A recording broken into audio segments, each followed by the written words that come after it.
Hello, everybody. I am Lucius Irvin.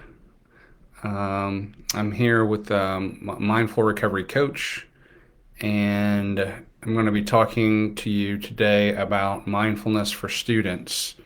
And there's a lot that I can say about this, but today I'll be talking a little bit about the nervous system and how the nervous system works in our students, and just give a brief description about how mindfulness might help, as well as a few simple techniques that you can use with your students. I do want to just start by saying that I am an educator myself. I started my mindfulness journey with implementing it in my school. So I had 16 teachers who were trained at my school and had after school programs, had mindfulness in each of those classrooms, had morning announcements with students teaching mindfulness. So have a lot of experience. I also have taught teachers at my district how to practice and how to implement it in their classrooms. So lots of experience, and I love this stuff. So if you are interested, I will put a few links at the end. I'm willing to speak at events and also to train school staff. I give a significant discount for educators because I understand where we're at. So just to start by talking a little bit about why mindfulness is important for students, there's lots of reasons, but today I just wanted to talk about the nervous system. So with the nervous system, there's two different parts to the nervous system, and this is kind of simplistic version and way of talking about the nervous system. But with our nervous system, it controls all the different parts of our bodies. It regulates the heart, blood pressure, all of those things. We have kind of our baseline, and that baseline can be different for everyone. And then we can go above baseline with engaging our sympathetic nervous system. And the sympathetic nervous system helps us to respond in ways to external and internal stimuli. So if something happens, it's like, let's take action. So our body naturally it gets in that mode of taking action at some point. And that engages our sympathetic nervous system. Same thing with our students. On the other end of that baseline, we have the parasympathetic nervous system. And this is a way to help it helps us deal with stress. It helps us to kind of chill out. It subdues us in some ways. It also regulates parts of our body to make sure that it doesn't get overexerted. So when those parts of the nervous system are working well, they are functioning, everything's going fine. When they are not functioning well, we can experience a whole range of difficulties, and we can see this in our students. So, for example, we can say, a student starts out, wakes up in the morning, something happens at home, maybe there's an argument with a parent, and from going from that baseline, the sympathetic nervous system is engaged. And depending on how engaged what happens in the scenario at home, it can really engage high. When it engages too high, we get kind of symptoms or manifestations of like anxiety, hyperactivity, just that real ramped up. Also rage, that can be a sign that the sympathetic nervous system is highly engaged. And so what happens is, from that point, it can't it can't always stay at that point. The body tries to regulate, and so what it does is it overregulates, and it oftentimes shoots down to the and engages the parasympathetic nervous system.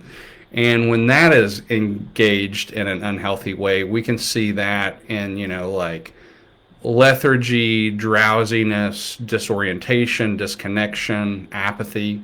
So those are the two extremes, that really hyperactivity, overwhelmed, raging, anxious, and then on the other end of that spectrum, we can also have that complete just apathetic disposition, disconnection.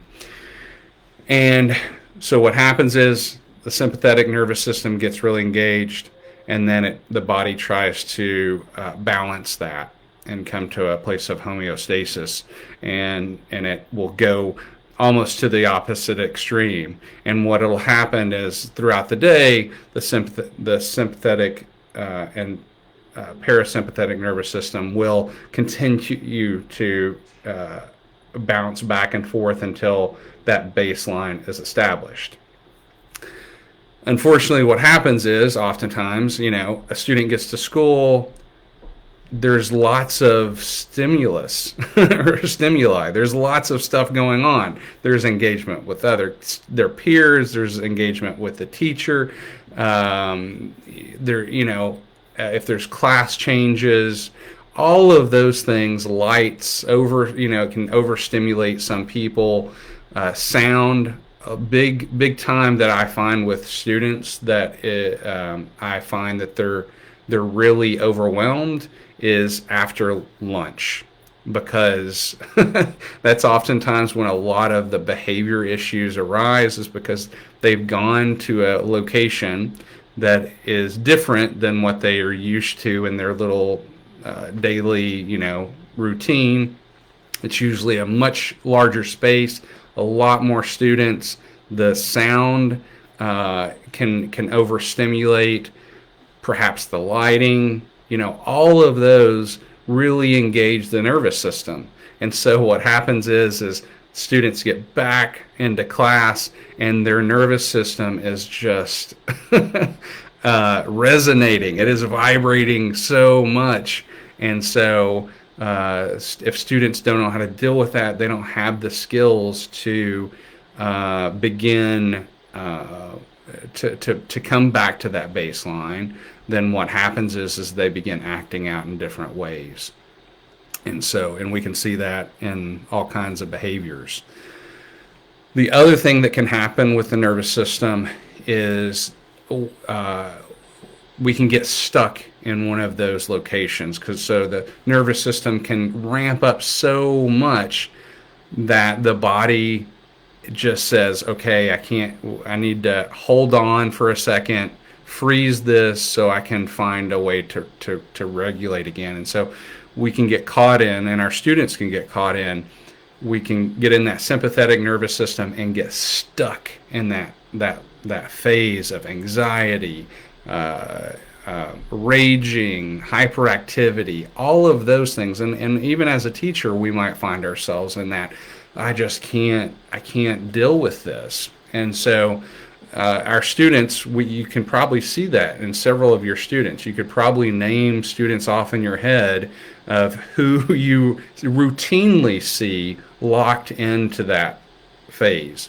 And not to even speak of if a student or a person has experienced trauma, they are more likely to engage in that way, in one of those freeze zones.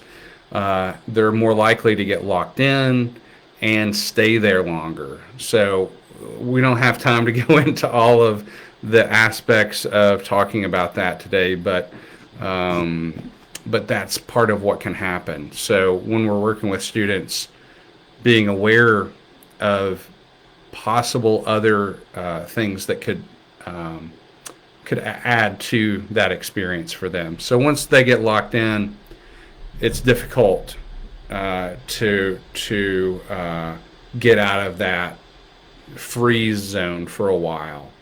And then oftentimes what happens is it unfreezes and it goes down. It shoots down into that parasympathetic nervous system, and that's where we might see a student that's really ramped up at the beginning of the day, and then near the end of the day, I mean, they're asleep. You can't wake them up. They're on the desk. They're just their parasympathetic nervous system is fully engaged, and it may be frozen.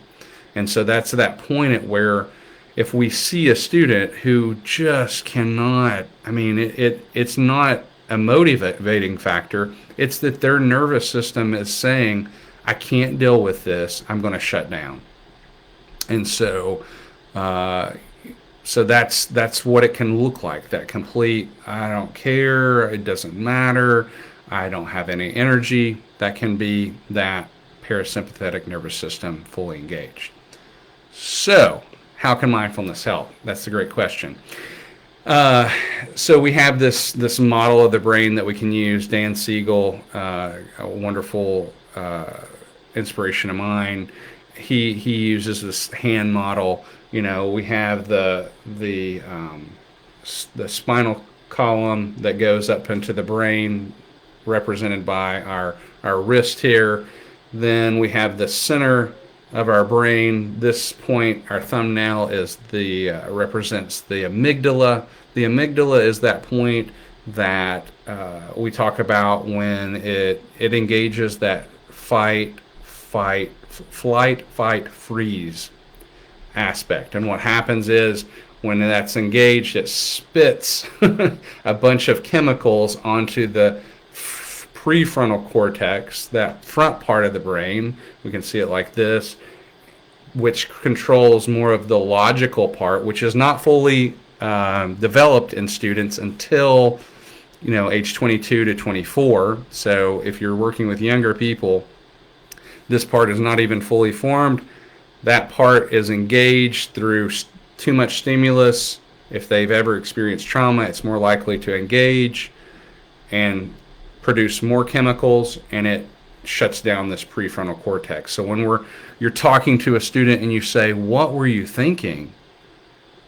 and they say, "I don't know. I really don't know." They're being honest.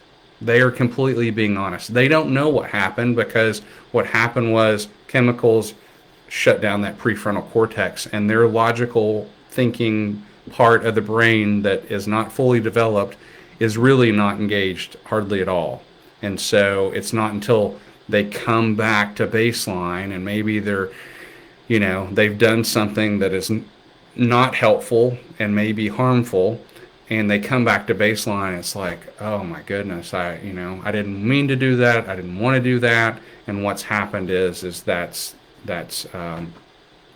engaged in a way that's not helpful. So mindfulness doesn't stop that process completely of the chemicals going to the prefrontal cortex there and shutting it down.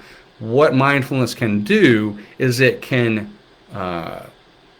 help to the brain not to develop as much of that chemical that shuts down the brain, the prefrontal cortex. It can also help to generate the opposite chemical that kind of flushes out that original chemical. And I won't go and get into all the technical terms of what those are called right now, but there's an anti-chemical that helps to flush that out. So it can help engage that to help when the amygdala does fire that, it can happen and bring a person back to baseline more often and faster.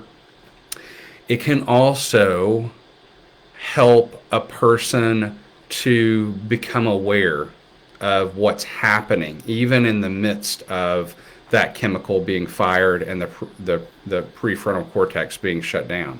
So when I was initially working with students and teaching them mindfulness, if they ramped up and they got into that high energy, it was difficult to connect with them and have them hear me, because they were checked out.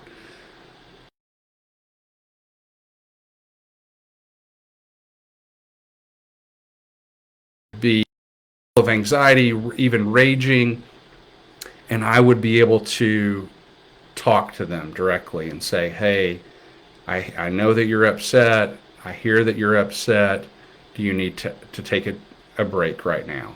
And for the first time, I think because they were practicing, actively practicing mindfulness, they were able to bring a sense of awareness, even in the midst of that high energy engagement of the sympathetic nervous system. And so that awareness can be brought to everything that we do, even if we're emotional, high energy, low energy. That sense of awareness can be brought to whatever our experience is. And so there's so many wonderful things I can say about this, but there are a few ways to begin practicing mindfulness. Like I said, I do all kinds of training and really dive into what this looks like. Some things that I talk about with students, some simple things that they can do anytime is they take their non-dominant hand and they can begin by tracing up the thumb. And as they trace up, they begin to breathe in. And as they trace down, they breathe out. Breathing in, breathing out. Breathing in, breathing out. All the way down to the other side, and then start over. Breathing in and breathing out.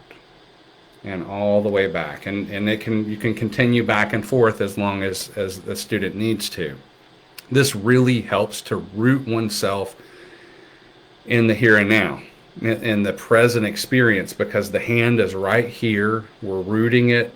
We're focusing on the breath on purpose, intentionally, and it can begin to bring that nervous system back to baseline. Another one that a lot of my students like that I wasn't even aware of, and it's not exactly mindfulness, but we can bring a sense of mindfulness, a sense of awareness to it, and some of you all already might know this, is box breathing. So breathing in for a count of 4, holding the breath for a count of 4, breathing out for a count of 4, and holding for a count of 4. Once again, this change in the breathing pattern starts to help with the nervous system. It begins to help bring awareness to the present experience of what's going on, and it can help regulate. One other thing that can be helpful is just taking 1 minute of quietness. I call it a mindful minute, and I have my little bell and everything.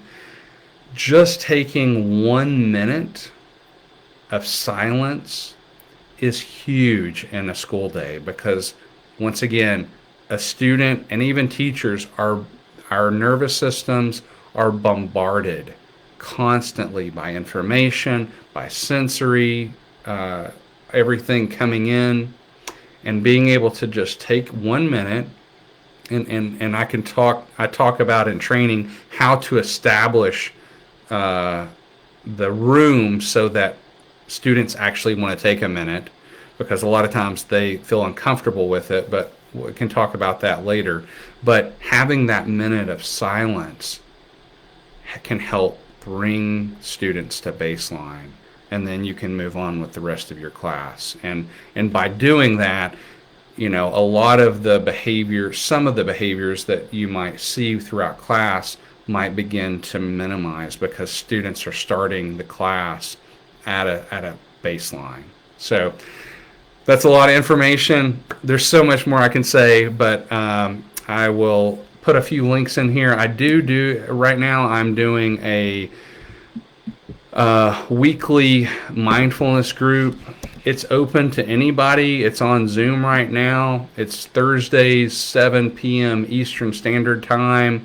And you can I can't put the comment on the post right now for some reason. After this video, I'll go in and put that link for the meeting. If anybody wants to attend, teachers, school staff, this is a great way to introduce it to yourself, get some experience with it. Every Thursday, 7 p.m. Eastern Standard Time. I also have some upcoming training that I'm doing. It is, like I said, Monday. It is targeted and marketed for people in recovery, but it's really applicable to anyone. And then also, if you want to speak to me about, uh, training for your school staff or anything like that, I'll put a link with my information there as well. So I hope you all are well and look forward to hearing from you soon. Thanks.